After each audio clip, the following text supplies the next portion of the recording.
Hello everyone, welcome back to another response video. Glad to be back, it's been a while, but I am sad to say that we're once again talking about Wisecrack. Alright, so let's clear the air real quick. The last time I addressed Wisecrack, they were talking about One Piece, one of my favorite anime.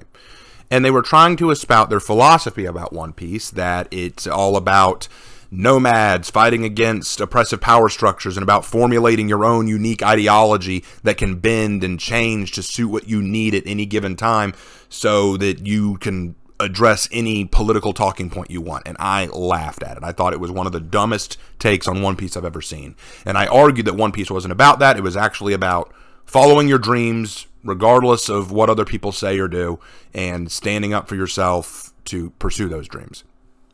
I was given a lot of hate and flack for that video, and it turns out, I didn't realize this, but it turns out Wisecrack has a lot of very dedicated fans. I didn't know this. Now, I still stand by what I said wholeheartedly, but this time we're talking about a much more relevant and serious topic, so I will be very careful in how I approach this one, as I know that war is a sensitive and serious topic. This isn't about an anime anymore, about its philosophy. This is about history. And Wisecrack's position on war is not only rather inaccurate from a historical perspective, but their belief in how war starts and how it's prevented is beyond mere idealism. It's actually dangerous in the right mindset. This video came out before the One Piece video, and I wasn't going to reply to it at first since it brings up the Ukrainian situation, and I didn't want to be insensitive about it. But a few of my fans have mentioned this video to me repeatedly, and now that some time has passed, I feel the time has come to address it. I am a war historian, so it makes sense that I would address this video. So let's get started. Wisecrack is going to talk to us about war. Let's see what they have to say.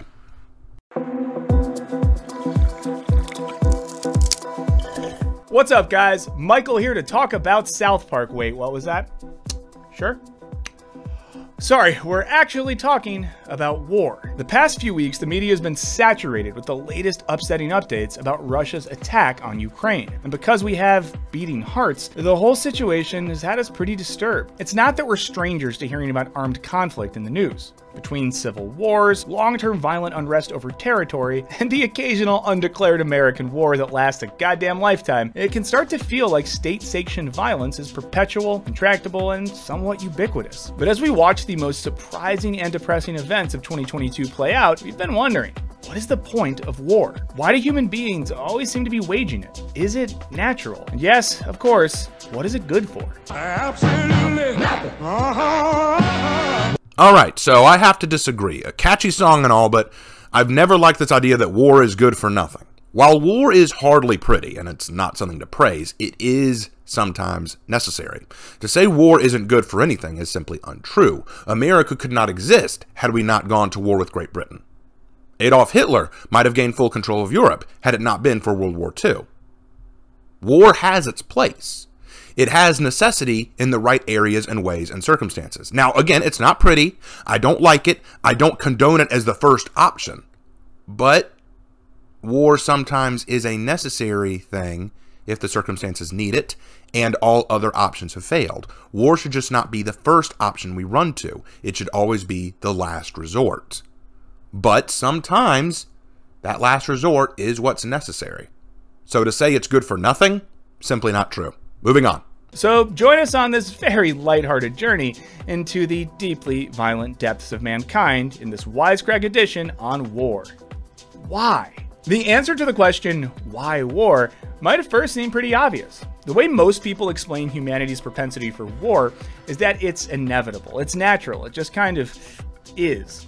In fact, if we had the production budget to man on the street the question, is war natural? We're pretty sure that 1, we'd overwhelmingly hear yes, and 2, I'd probably get beaten up on Hollywood Boulevard. Anyway, that gut reaction has some scientific and philosophical credence. Most obviously, there's the classic philosophical screed from one Thomas Hobbes, who argued that life is nasty, brutish, and short, and he didn't mean nasty in a good way. Or, as the poet Nas once said, life's so and then you die. Other proponents of this view that violence amongst mankind just kinda happens would include the likes of William James and Sigmund Freud. And plenty of anthropological scholarship bolsters this belief, with fossilized human bodies showing evidence of man-on-man violence. Since the 1960s, anthropologists have used the savanna baboon as a surrogate for early humans, and found that they appear to really like hitting each other. Famously, a study of the Yanomamo people, one of the last few remaining truly isolated hunter-gatherer tribes, conducted by controversial anthropologist Napoleon Chagnon,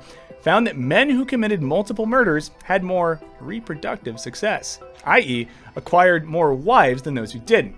He used these findings to argue that violence is a desirable evolutionary trait in male humans, which, yeah, that tracks with every James Bond movie I've seen. However, many scholars push back on this idea altogether. Take the Yanomamo example. For starters, it's been alleged that much of the violence Chagnon observed amongst the Yanomamo was actually caused by Chagnon, who handed out machetes and axes to encourage the tribe members to participate in his study. What's more, anthropologist Douglas Fry's analysis of Chagnon's data finds that the men who committed murders were on average 10 full years older than the peaceful ones, giving them way more opportunity to, land a few wives. This is obviously an isolated example, but it speaks to a much bigger epistemological problem. You're right, this is an isolated incident, but let's keep things fair. Since you don't want to, I will. Let's talk about another isolated incident. The North Sentinelese on North Sentinel Island are some of the last known non-contacted people by the civilized world. The North Sentinelese are still living in the literal Stone Age technologically. They are rarely visited by outsiders, and the last time someone did visit them in 2018, he was killed by them. His crime? He was a Christian missionary who wanted to share the gospel, and they murdered him. Yep, an outsider immediately arrived, and they killed him. And before anyone claims that it's just because they didn't want to have their worlds and lives changed by the introduction of Christianity, they also attack other vessels that enter their waters. In 2006, they killed 2 fishermen who happened to sail a little too close to their island. So, sure, yeah, maybe your Yamamono men might not be prone to violence, but what about them? Again, you're right, it's just an isolated incident. But this points to your problem with epistemology. You cherry-pick information that suits you and ignore everything else. You're smart enough to point out that there are inconsistencies or discrepancies in your narrative, but never address them or bring them up to be objective. Y'all will notice this is a regular problem here. That is a problem with the way we acquire knowledge. According to Fry, Western scholars studying ancient hunter-gatherer cultures tend to suffer from a sort of confirmation bias. Because we live in a world torn up by war, where violence is just part of the landscape, it's easy for folks studying ancient humans to find evidence of war everywhere. Okay, so let me clarify something so that you guys understand. We currently live in one of the most peaceful periods in human history. The reason why Russian and Ukrainian violence is so difficult for us to hear and so shocking is because it's abnormal. But in the past, wars were quite frequent, particularly in Europe. I mean, rewind the clock 200, heck, even 100 years ago, and you'll see that violence was the name of the game around most of the world. It's shocking to see 2 developed nations fighting each other. Right now, we live in a very peaceful time, so this idea that we're just surrounded by war is not quite accurate. At most, what you'd see today is just saber rattling, small skirmishes, or yelling at each other from across nation borders. But this is the first time in a long time we've seen actual conventional war take place between 2 large nations. But rewind 100 years ago, we're coming up on World War I and World War II territories. Guys, we cannot take for granted how good we have it right now. We live in a very peaceful time period comparatively to what we've had in the past. That's why the Russian and Ukrainian situation is such a big deal to us. So this idea that we're just always surrounded by war, it's just a war-filled landscape, is just not true. It's disingenuous at best. But let's keep going. Skeletons of cavemen that show damage to the skull, for instance, are typically interpreted to be evidence that one guy clubbed the other guy to death. Thus, humans are naturally violent. But Fry argues that upon closer inspection, some cases like these have been found to merely indicate that the ancient human was attacked by animals, or that their skeleton had gone through run-of-the-mill archaeological decay. Alright, did you know that Otzi the Iceman is the oldest mummy to ever be discovered and was found in the Swiss Alps? And based on archaeological evidence that we have, i.e. an arrowhead buried in his left shoulder, it appears he was murdered by another human. So literally the oldest mummy we found was a homicide victim. Look, it's entirely possible that one of the skulls that have cracks that you mentioned might not have been from human violence or war. However, frankly, there's no way of knowing for sure without being there to witness it. So this point is entirely conjecture. You're right. It might not have been human violence that led to their death, but you have no proof it was something else either. So I don't see this as evidence towards the idea that violence is natural or not. It's just conjectural. So I don't see how this helps anything. Or take the 9,000-year-old walls of Jericho, commonly thought of as the first archaeological evidence of war, which have also caused some serious scholarly disagreement. Some experts now believe that the walls were built to protect the city against flooding, rather than against hostile neighbors. In his book, Beyond War, Fry makes a compelling case that for the majority of our existence, war has actually been extremely rare. He notes that, although the violence of homicide, feud, and war grab our attention, an examination of cross-cultural data reveals that people usually deal with conflicts without using any violence at all. While violence between individuals, usually male, seems to have always been around, Fry argues that the unmitigated killing between two or more groups that is necessary to constitute capital W war is remarkably absent from most of human history. Scholar John Gowdy adds that judging from historical accounts of hunter-gatherers, for most of the time humans have been on the planet, we have lived in relative harmony with the natural world and with each other. Our minds and cultures evolved under these conditions. Evidence suggests that war emerged only when human social order became more complex, adopting, among other things, hierarchies and horses. What's more, large-scale war appears to have only existed for less than 2,000 years, a mere drop in the bucket for Homo sapiens. Oh my gosh. Wow, Really? So we only started having large-scale wars less than 2,000 years ago? So we're talking like the 1 to 20 AD period, and that's when we start seeing large-scale wars? We're not even going to go into the BC era? Like, no, only about 2,000 years of our history have been filled with large-scale wars? Really? Okay, by that standard, I guess the Punic Wars just weren't real wars. What about the Wars of the Diadochi? They weren't wars either. They weren't real wars. The constant wars in India, the conquest of Hammurabi, the Persian conquests. Oh, and Alexander the Great. I'm pretty sure he was just a nice diplomat who never led a single war campaign. Wait, hold on. What about the oldest text in Western literature, the Iliad? Didn't that text discuss a war? Nah, that must be my imagination. And not just the West, but shall we talk Chinese history? I'm pretty sure they have much to say about their civil wars and wars for a dynastic succession. But no, those were just, minor things, just easily overlooked. Or African history. We're going to overlook African wars, Egyptian wars, the Egyptian wars with the Nubians. Just none of that registers, none of that's relevant. All of that was way more than 2,000 years ago. But none of those were wars. We only saw true wars up to 2,000 years ago. Dude, our human history is stained with blood. War has been a part of our history way before the 2,000-year mark. If you really want to argue that we've only had a real war for less than 2,000 years, damn, dude. I'd like you to explain how Rome got to be so powerful at that point in time without wasting some people, okay? I cannot believe you said that. I cannot believe you actually said that unironically. And sure, maybe it was the guy you're quoting, but if a guy you're quoting actually said something so ludicrous, I wouldn't have quoted him in the first place. Wow. We've only had large-scale wars for less than 2,000 years. Wow. Okay, sure. Oh my gosh. Fry even argues that human beings have successfully evolved precisely because evolution favors restraint and limited interpersonal aggression. In fact, it's one of our strengths. Human beings are creative and adaptive enough to find non-violent solutions to problems, such as soliciting a friendly mediator, talking things out, or, my favorite tactic, simply running the away from the angry guy holding the club. Okay, firstly, what happens when mediation fails? What happens when negotiations break down? What happens when the summit falls?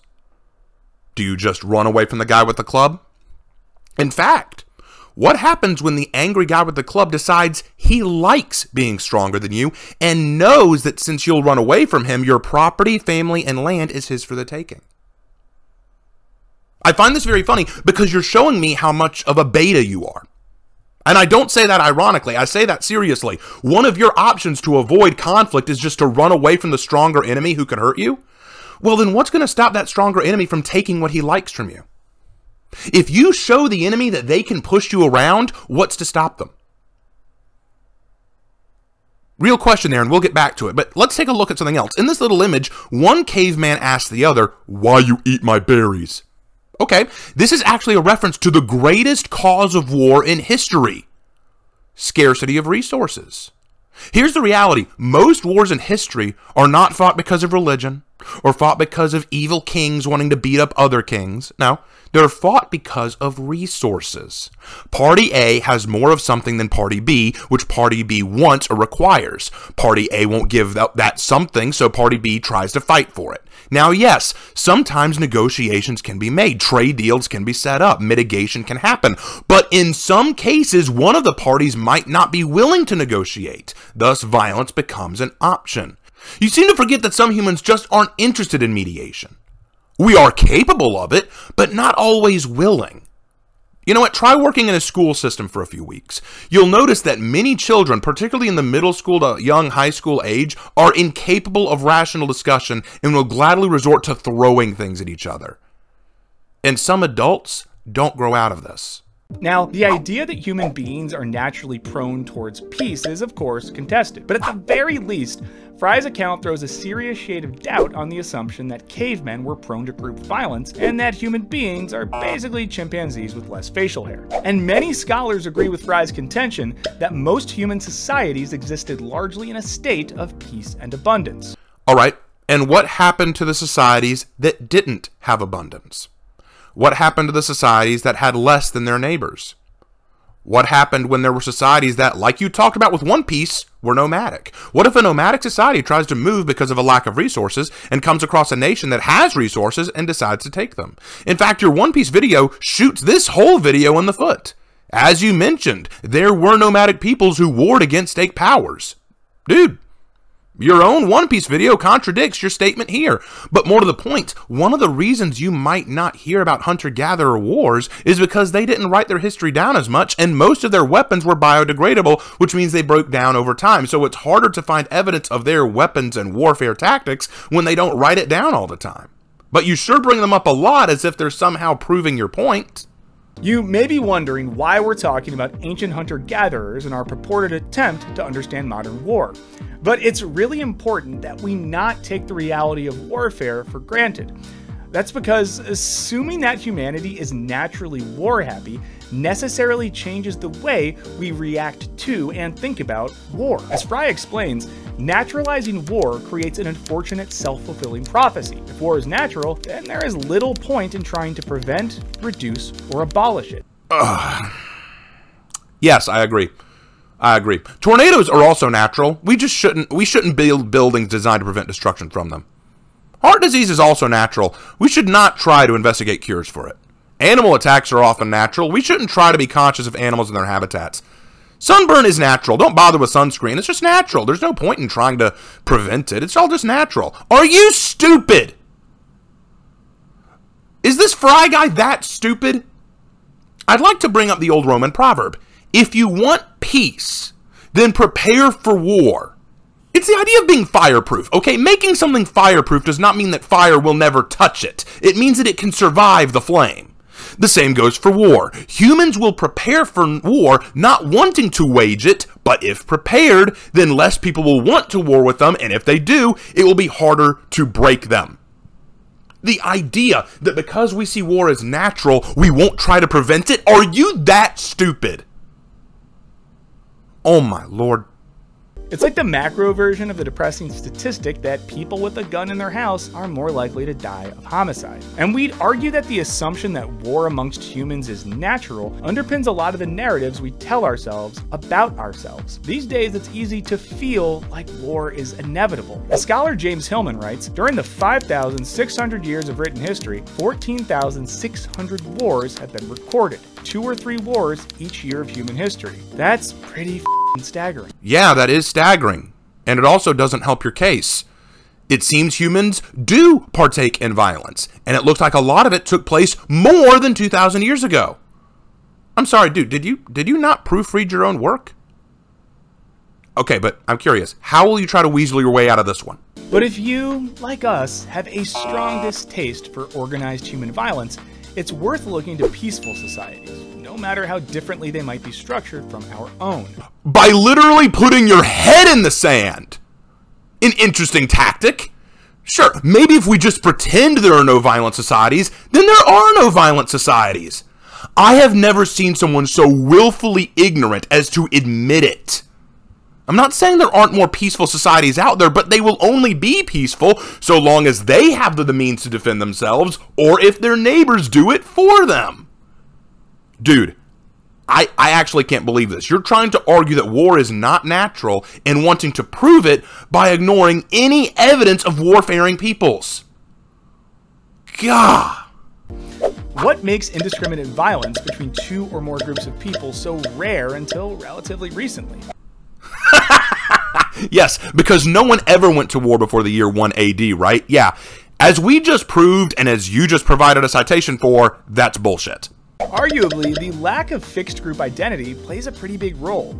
See, in ancient hunter-gatherer societies, if you belonged to one band of people and got in a big fight with your bunkmate, you would often simply leave that band and join a different one. And because lineage was frequently tracked both matrilineally and patriarchally, you would have kin in multiple tribes, so you had friendly options. What's more, the overlapping fluxus state of group membership made violence between groups less likely overall. As Fry explains about the Aboriginal people of Australia, band membership was neither closed nor static. Individuals and families shifted band residence over both the short term and the long term.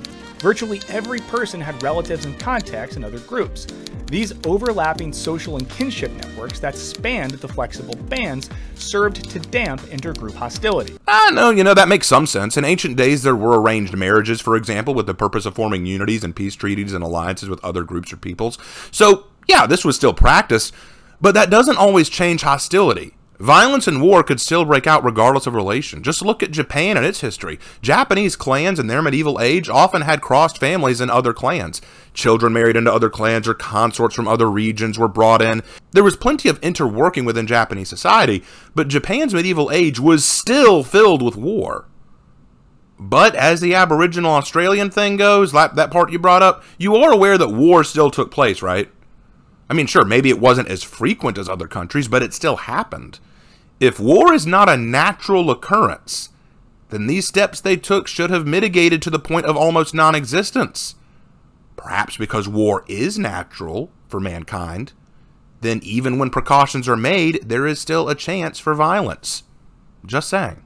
The idea of floating between a network of groups at first blush might be hard for us to relate to. Most of us forge our identity largely based on the groups we permanently belong to, like bald dudes with hearts of gold and slightly raised cholesterol. And often we identify primarily by our country of origin. As scholar Benedict Anderson wrote back in 1983, nationness is the most universally legitimate value in the political life of our time. But it's important to note that the idea of national identity is a relatively new one, if you take the grand span of human history into account. Some scholars note that while some medieval elites may have had a national consciousness, thanks in part to the influence of the church, this didn't really reach the masses and become modern nationalism until the 18th century, when, thanks to Enlightenment and Romantic thinking, nationalism became what scholar John Hutchinson calls a surrogate religion. Whereas previously borders had been porous, the concept of the unified nation carried a greater sense of solidarity when it emerged in Europe around this time. Anderson attributes the rise of European nationalism in the late 1700s to three things.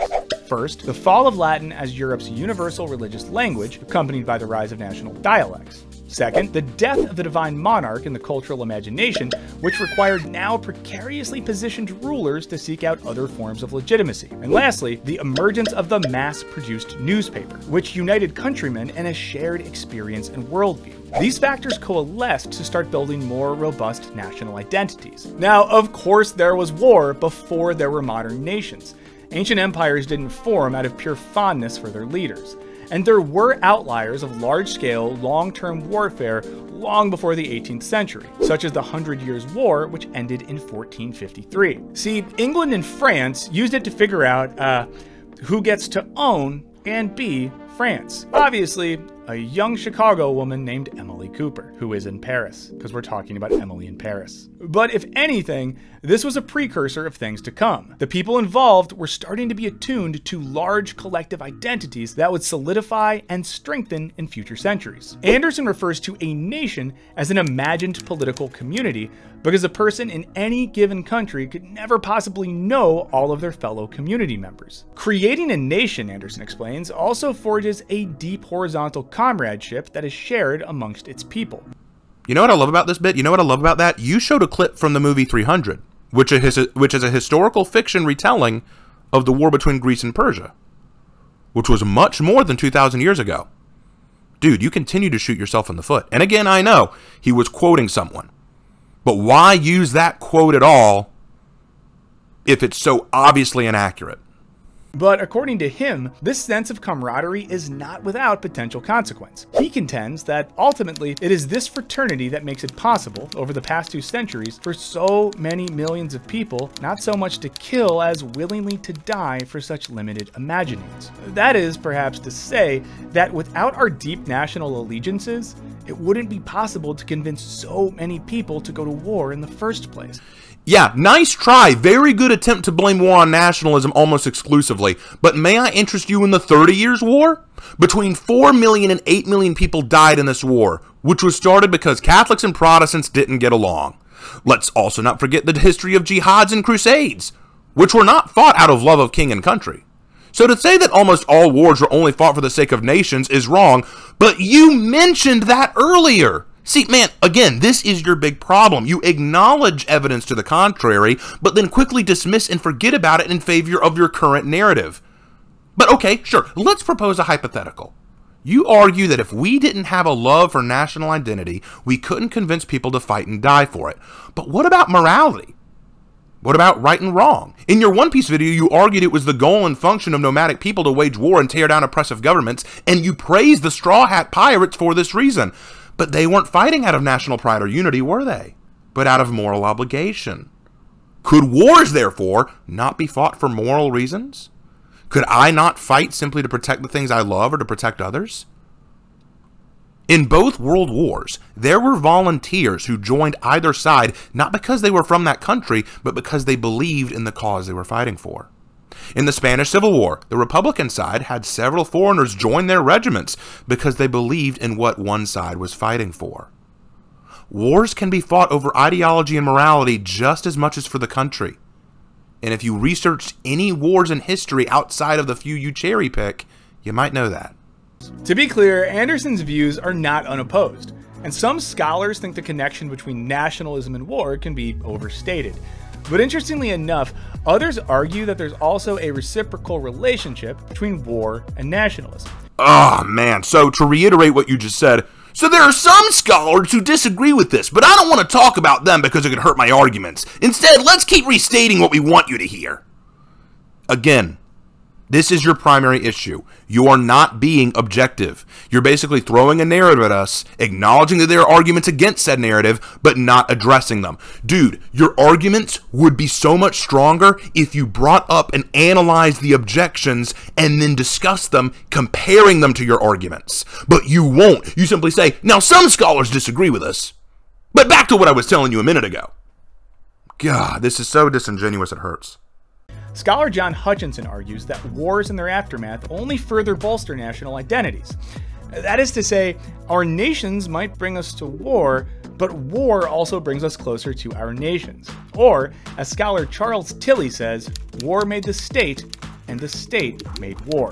Now, obviously, there's nothing wrong with being proud of your country of origin, or with having your identity deeply tied to it. But Fry's research does substantiate Anderson's argument. He found pretty conclusively that as society trended away from loose, hierarchy-free collectives and towards governed, organized nation-states, war became far more likely across the board. That's not exactly surprising. You can't assemble an army out of a small band of loosely connected people, but you can destroy the One Ring to rule them all. Several things here.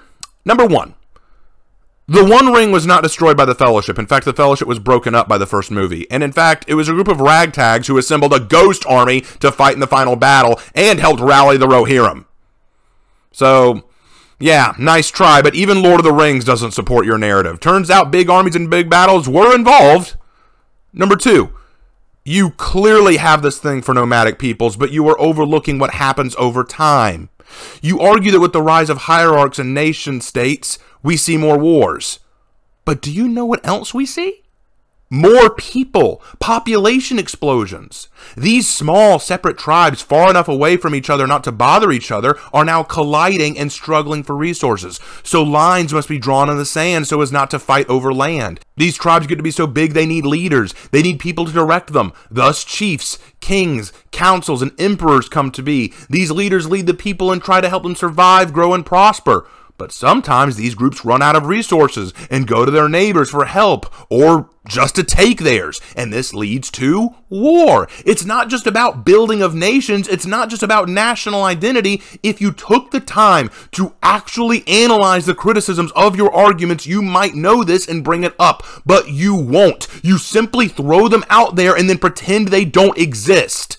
Militarism necessarily relies on buttloads of folks willing to risk their lives for something bigger, and that something is very often a nation. And that deeply ingrained sense of national pride facilitates the kinds of wars our ancient ancestors never would have thought to wage in the first place. Oh, you know, except the Romans, the Mesopotamians, the Egyptians, the Persians, the Chinese, the Celtics, the Nubians, the Native Americans, the Indians, the Mongolians. I mean, sure, you can argue, oh, but they came from nations and had national identity, except for the fact that all of these people fought defensive wars to defend their homes along with offensive wars. The point being, the big thing they couldn't imagine was not the idea of long, drawn-out war, simply the industrialization of war. Of course, you need more than just a complex society to wage a war, and not all complex societies do. Fry determined back in 2006 that 20 countries in recent history have gone at least 100 years without a war. You need one more all-important thing, and it's not a literal enemy. As Hillman writes in his book, A Terrible Love of War, all along we are speaking of the idea of an enemy, a phantom enemy. It is not the enemy that is essential to war and that forces war upon us, but the imagination. Imagination is the driving force. The way we imagine our enemies, then, rather than any reality-based rage or hatred, is often the true instigator of war. We don't talk a lot about the nature of war today, which eschews the organized battlefields of, say, the Civil War, where reporters could safely observe from the sidelines, for targeted airstrikes that typically dig into civilian territory. And specifically, we don't often discuss how war is actually more dangerous for regular folks than ever before. As reporter Carolyn Nordstrom notes, approximately 90% of casualties in modern warfare are civilians. The enemy is no longer enlisted soldiers fulfilling duties in the trenches, as we've seen all too glaringly in the coverage of Ukraine, as well as in decades of American airstrikes in the Middle East, just to name a few. Today, it's hard to imagine a war that doesn't involve civilian casualties. Civilians have been killed in warfare since warfare was a thing, dude. Heaven help you if your city was sacked in an ancient war. The 30 Years' War alone saw between 3.5 to 6.5 million civilian deaths, and that far outweighs the military deaths in that war. There's also the sieges of Antioch and Jerusalem, the attack on Ishiyama Honganji, the burning of Columbia, South Carolina, Rome versus, well, pick any barbarian tribe. Ever heard of the Teutones and Ambrones? There's a reason for that. Civilian deaths are nothing new in warfare. And this can feel pretty depressing when you're someone with functionally no control over geopolitics. Fry is ever the optimist. He notes that humans have survived for so long precisely because we're highly inventive and adaptive. After all, we largely went from living in tiny bands of foragers to industrialized cities in the evolutionary blink of an eye. And he argues that, with enough political will, we could use that adaptiveness to construct a world without wars. Interesting image. What would happen if the government these people are protesting to says no and they start shooting? What would you do then? Would you fight back? Run to another country that's more friendly? Or ask another warfaring country to save you? I seem to recall a similar incident in Nazi Germany, but I'm sure we didn't need a war to fix that. And while that may sound a bit sentimental, we thought we owed you at least one uplifting thought. So what do you guys think? Oh, you want to know what I think? Okay, sure. I think you're an idiot. I think you shove your head in the sand and tell all the bad things to go away. I think you're dishonest and foolish. I think you present a narrative that says warfare is entirely created by nations and nationalism. I think you do present contrary arguments and scholarly disagreements, but only in passing without exploring them.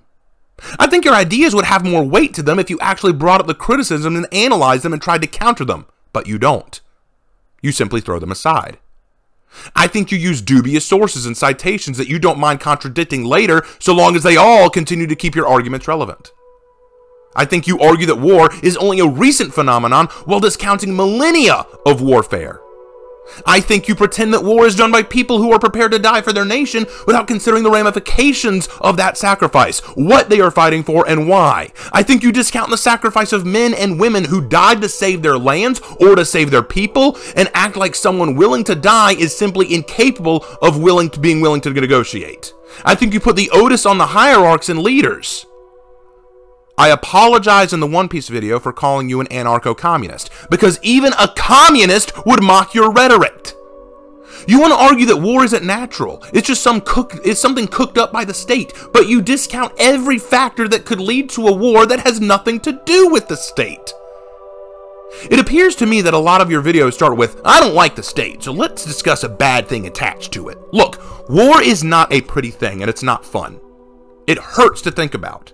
And maybe it is nicer to pretend it's not natural. But pretending that the sun can't burn you doesn't mean that it won't. Pretending that mankind is better than it is doesn't mean you won't get cheated or lied to. Back to the Roman proverb. If you want peace, prepare for war. If you want happy and peaceful living, you need to be prepared to protect your happy and peaceful life, to fight for it. So many wars have been fought by people just trying to defend their homes, their families, their resources, and their way of life. Many soldiers went into the battlefield just thinking about their families back home, not about what flag was flying over their heads. Am I saying that no wars were ever fought for national reasons? Of course not. Of course some were. But to say that all war is just derived from a national identity is an enormous lie. Your major problem is you refuse to acknowledge the contradictions. You even mention there are scholars who would contradict your claims, but you don't address what they say, you don't bring up any quotes, you don't talk about who they are. You're being incredibly dishonest and disingenuous. I have no respect for you, because you have no respect for actual warriors. People who fight and die to protect their homes, their families, their loved ones, and their resources. You treat war like it's a terrible, horrible thing, and granted, it ain't pretty. But you have to respect the people who are willing to fight it so that you can continue to preach your rhetoric. And it doesn't matter how many protests walk out to go, make peace, not war. Those people who preach that require warriors prepared to fight and die so that they have the chance to even preach that dogma. And preaching, make peace, not war, does not change the reality that there are people out there who will try to hurt you to get what they want. They exist. As much as it hurts to acknowledge, they do exist. And there are times where you need to stand up and decide, am I going to run away from the big guy with a club and let him take everything I care about? Or am I going to stand up and fight? To quote One Piece again, Zoro famously said, fighting and dying doesn't make you any less dead. You can choose to stand up and fight, or you can lay down and die. I choose to fight. Spoken like a warrior who decided to protect his peace by preparing for war. This was a very difficult topic to discuss, guys. I appreciate your patience with me. I hope that this didn't ruffle too many feathers, but hey, Lark and I both talked about it. We really wanted to address this one. So, thank you guys for listening, and we will see you in our next video. Take care.